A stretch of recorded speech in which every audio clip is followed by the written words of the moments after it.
People often ask me whether Vilamoura is the best place to invest in the Golden Triangle. I don't think that's quite the right question.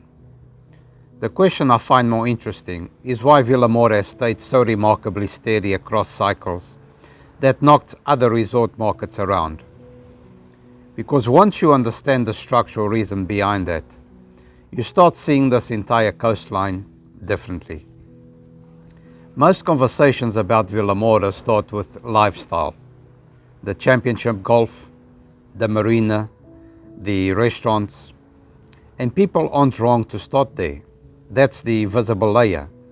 And it's a large part of why anyone falls for this place to begin with. But lifestyle isn't an investment thesis. What I keep coming back to is a quieter question. What actually gives this market its resilience? Why has demand here stayed consistent in years when other resort destinations were far more volatile?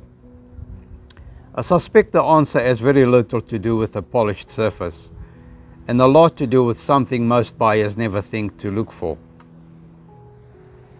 Vilamoura sits in an interesting middle position within the Golden Triangle.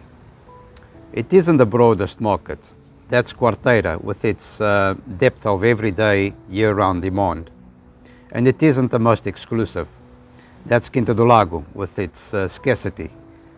Vilamoura sits between the two, and it pulls in a genuinely mixed crowd. International families enrolling their children to the international school, golfers, retirees, and a growing number of people splitting their time between New York, London, or Dubai and the Algarve. None of those groups are chasing the same thing. But because they are not, they don't move together either. If international travel patterns wobble or one group slows down, the others tend to keep going. But from where I sit, that's less a lifestyle observation and more a liquidity one. A market held up by several unrelated legs tends to wobble less than one standing on a single leg. There's something else about Vilamoura I think gets overlooked, and it took me a while to notice it myself. A lot of the owners here don't actually leave. I've watched the same pattern repeat itself over the years, almost like clockwork. Someone buys a lock-up and leave apartment near the marina in their 50s, and a few years on, wanting more space for grandchildren visiting, they move to a townhouse in one of the gated condominiums.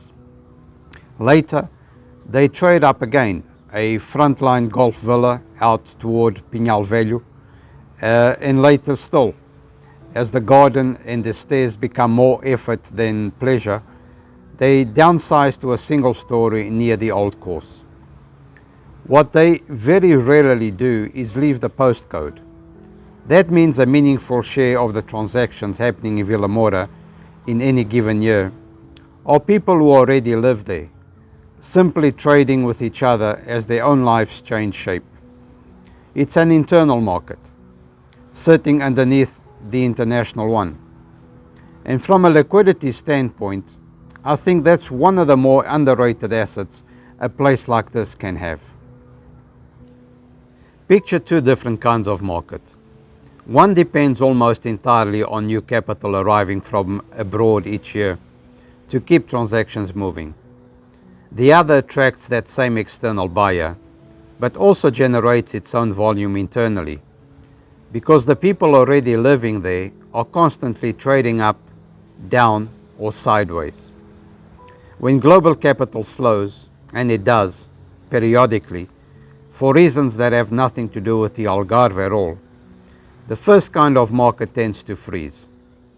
The second one keeps breathing, because local confidence doesn't depend on what's happening in Frankfurt or Riyadh that quarter. You'd never see this looking at price per square meter on a spreadsheet.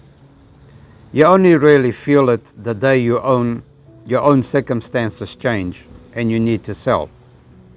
That's when whether that's internal market underneath you stops being theoretical. None of this makes Vilamoura flawless. It doesn't carry Quinta do Lago's tight gated scarcity. And it doesn't have Quarteira's sheer everyday depth either. But I've come to think that's rather the point. Vilamoura isn't trying to win any single category. Its case is built on not having a weak leg. International appeal alongside genuine international liquidity. Lifestyle pull alongside a market that keeps functioning even when the world outside gets nervous. None of those traits taken alone is remarkable. Together, they add up to something that's genuinely difficult to knock over. What I've noticed watching buyers over the years is that most people go hunting for the loudest characteristic in the market. The steepest growth, the strictest exclusivity, the most talked about postcode. Sometimes that's the right instinct, but often, over a 10-year horizon, the quieter thing, a market with no obvious weak point, turns out to be the safer bet than one built entirely around a single fragile story. Vilamoura doesn't dominate any one category. It just doesn't have a bad one, which is, I think, a slightly unfashionable way to be a good investment. It's a different kind of resilience to the one we found in Quarteira, where the strength really is just breadth, an enormous everyday pool of demand that barely notices what the luxury end of the market is doing. Vilamoura gets there by a different road, and it raises a question I can't quite let go of. One I suspect we'll end up sitting with properly next. If scarcity is what protects a market like Quinta do Lago instead, what does that scarcity actually consist of? Because I don't think it's simply a matter of counting how few villas there are. For now, I'll just leave you with this. When you are looking at a market strength, are you looking for the one thing it does better than anywhere else? Or the thing it never does badly at all?